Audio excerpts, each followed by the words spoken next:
வணக்கம் அன்பு நேயர்களே, எஸ்ஆர்எஸ் அஸ்ட்ரோ அகாடமி சேனலுக்கு தங்களை அன்புடன் வரவேற்கிறோம். இன்றைக்கி இருந்து பார்த்தீங்கன்னா உங்களுக்கு யூடியூப் சேனல்லே ஃப்ரீயாக ஜோதிட வகுப்பு சொல்லித்தரலான்னு இருக்கோம். நிறைய பேர் ஆன்லைனில் ஃப்ரீயாக கிளாஸ் எடுக்க முடியுமான்னு சொன்னாங்க. இது நம்ம யூடியூப் சேனல் வச்சுருக்கோம். ஏற்கனவே 100 வீடியோக்கு மேலே போட்டிருக்கோம். ஏற்கனவே 1000 மேலே சப்ஸ்கிரைபர்ஸ் இருக்காங்க. ஸோ நம்ம இதிலே ஃப்ரீயாக ஜோதிட வகுப்பு சொல்லித்தரலாம், ஃப்ரீயாக அஸ்ட்ராலஜி கிளாஸ் எடுக்கலாம் அப்படின்னு முடிவு பண்ணியாச்சு. இப்போ இன்றைக்கி பார்த்தீங்கன்னா ஜோதிட வகுப்பில் முதல் வகுப்பை பற்றி பார்ப்போம். ஸோ ஃபஸ்ட்டு ஜோதிடம் என்றால் என்ன அப்படின்றத பற்றி பார்ப்போம். ஜோதிடம் அப்படின்னா என்ன அப்படின்னா ஜோதியின் இடம். இந்த ஜோதின்றது அதாவது விளக்கிலேருந்து வர்ற வெளிச்சம். உங்களுக்கு நெருப்பு வெளிச்சம் கிடையாது, விளக்கிலேருந்து வர்ற வெளிச்சம்.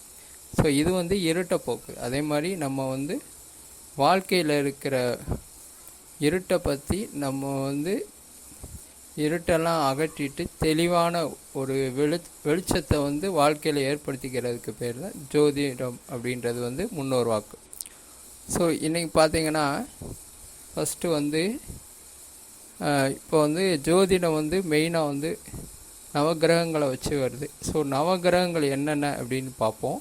ஃபஸ்ட்டு பார்த்தீங்கன்னா சூரியன். இவர் தான் மெயினான ஆள். இவர் தான் தலைமைன்னு கூட சொல்லலாம். அதாவது ஹெட் ஆஃப் த டிபார்ட்மெண்ட் சொல்லுவோம். நம்ம இப்போது காலேஜ் படிக்கிறவங்களுக்கெல்லாம் தெரியும், ஹெச்ஓடின்னு சொல்லுவாங்க. அது மாதிரி தான் மெயினான ஒரு சூரியன். இவரை சுற்றி தான் மற்ற கோள்கள் சுற்றி வருது. அப்போ நவகிரகங்களில் முதல் ஆள் சூரியன். அடுத்து சந்திரன். அதுக்கப்புறம் புதன் வருவார், சுக்கிரன் வருவார், குரு பகவான் வருவார், அப்புறம் செவ்வாய் வருவார். அதுக்கப்புறம் பார்த்திங்கன்னா ராகு மற்றும் கேது.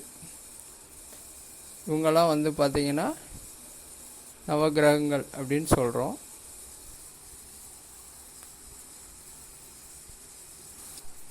அப்புறம் முக்கியமானவர் சனி பகவான், அவரை விட்டுட்டோம்.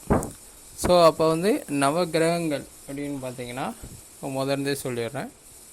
சூரியன், சந்திரன், சுக்கிரன், செவ்வாய், குரு, புதன், சனி, ராகு மற்றும் கேது. இவங்க பார்த்திங்கன்னா நவகிரகங்கள். இவங்கள வச்சுட்டு தான் நம்ம ஜோதிடத்தை படிக்கிறோம்.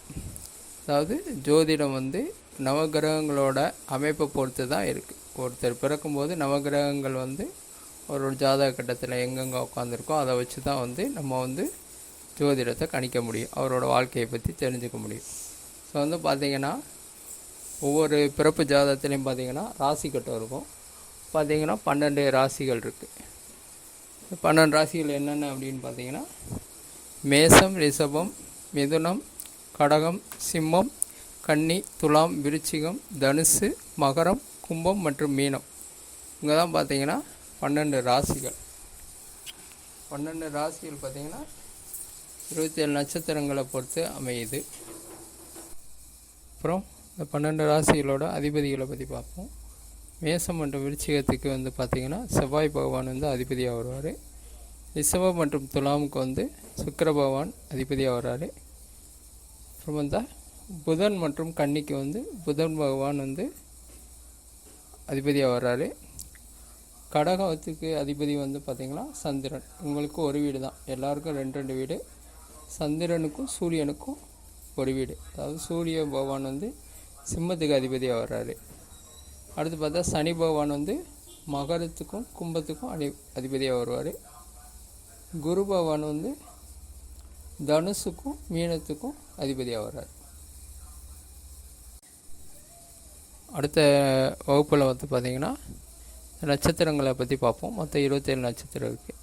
27 நட்சத்திரங்கள் எந்தெந்த ராசி கட்டத்தில் வருது, அப்புறம் மற்றும் லக்னம், அப்புறம் ஜாதக அமைப்பு பற்றி அடுத்த வகுப்பை பார்ப்போம். நம்ம சேனலில் சப்ஸ்கிரைப் பண்ணாதவங்க சப்ஸ்கிரைப் பண்ணுங்கள். அப்படி பண்ணால் தான் அடுத்தடுத்து போடுற வீடியோ உங்களுக்கு கிடைக்கும். வீடியோ உங்களுக்கு பிடிச்சிருந்தா லைக் பண்ணுங்கள், கமெண்ட் பண்ணுங்கள், ஷேர் பண்ணி விடுங்க. அப்போ தான் உங்களை போன்ற பல மக்களுக்கு உபயோகமாக இருக்கும். மெயினாக கமெண்ட் பண்ணுங்கள். கமெண்ட் பண்ணுறாங்க. நீங்கள் கொடுக்குற கமெண்ட்ஸை வச்சு தான் நம்மளோட ப்ளஸ் என்ன மைனஸ் என்ன அப்படின்றது நமக்கு தெரியும். நன்றி, வணக்கம்.